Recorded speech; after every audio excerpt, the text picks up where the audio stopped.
ఆంధ్ర తెలంగాణలో తక్కువ ఫీజులతో high quality results ఇస్తున్న ఏకైక సంస్థ తిరుమల్ ఐఏఎస్ ఇన్స్టిట్యూట్. తిరుమల చనిపోతే వైకుంఠానికి వెళ్తారా? అదే నమ్మకంతో శ్రీవారి చింత ఆత్మహత్య చేసుకుంటారా? ఆ కానిస్టేబుల్ దంపతులు మరణానికి కూడా అదే కారణమా?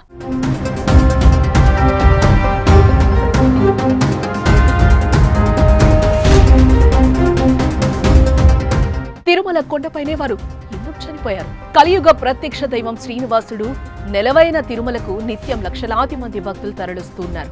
దేశవ్యాప్తంగా వచ్చిన భక్తజనంతో ఆ 7 కొండలు ఎప్పుడూ కిక్కిరిసి ఉంటాయి.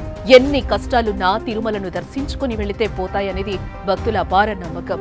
తిరుమల గిరులపై అడుగు పెట్టగానే ఎలాంటి బాధలు కూడా గుర్తు రాకుండా మనస్సు ప్రశాంతంగా ఉంటుందంటారు. అయితే మరేం కష్టం వచ్చిందో తెలియదు కానీ శుక్రవారం ఓ కానిస్టేబుల్ దంపతులు తిరుమలలో బలవంతంగా చనిపోయారు. తిరుపతిలోని అబ్బన్న కాలనీలో రిటైర్డ్ హెడ్ కానిస్టేబుల్ శ్రీనివాసులు అతని భార్య నివాసం ఉంటున్నారు.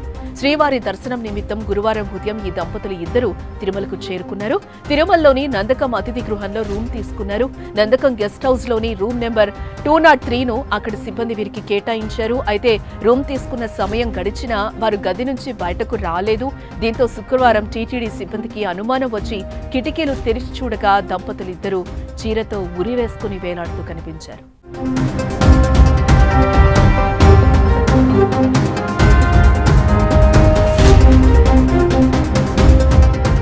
శ్రీనివాసుల దంపతులకు కుమారుడు కుమార్తె ఉన్నారు.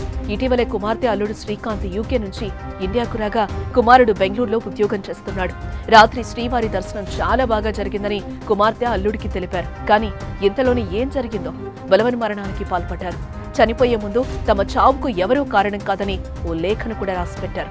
శ్రీనివాసులు నాయుడు అనారోగ్యంతో 2 ఏళ్ల కిందటే వాలంటీర్ రిటైర్మెంట్ తీసుకున్నారు. ఆర్థికంగా ఇబ్బందులు కూడా లేవని సమాచారం. మరి ఎందుకు చనిపోయారన్నది అంతు చిక్కడం లేదు. అయితే చాలా మంది భక్తులు పవిత్ర పుణ్యస్థానంలో చనిపోతే స్వర్గానికి వెళ్తామని భావిస్తారు. కాశీలో అయితే కైలాసానికి, తిరుమలలో చనిపోతే వైకుంఠానికి చేరతామని నమ్ముతూ ఉంటారు భక్తులు. ఇలాంటి మూఢనమ్మకాలను మనసులో పెట్టుకుని పలువురు తిరుమలలో చనిపోయిన సంఘటనలు ఉన్నాయి. ఇప్పుడు శ్రీనివాస దంపతులు కూడా అదే నమ్మకంతో చనిపోయారా అనే అనుమానాన్ని కూడా కొందరు వ్యక్తం చేస్తున్నారు. ప్రస్తుతం వారి మరణానికి కారణాలపై పోలీసులు ఆరా తీస్తున్నారు. కుటుంబ సభ్యులను విచారిస్తున్నారు.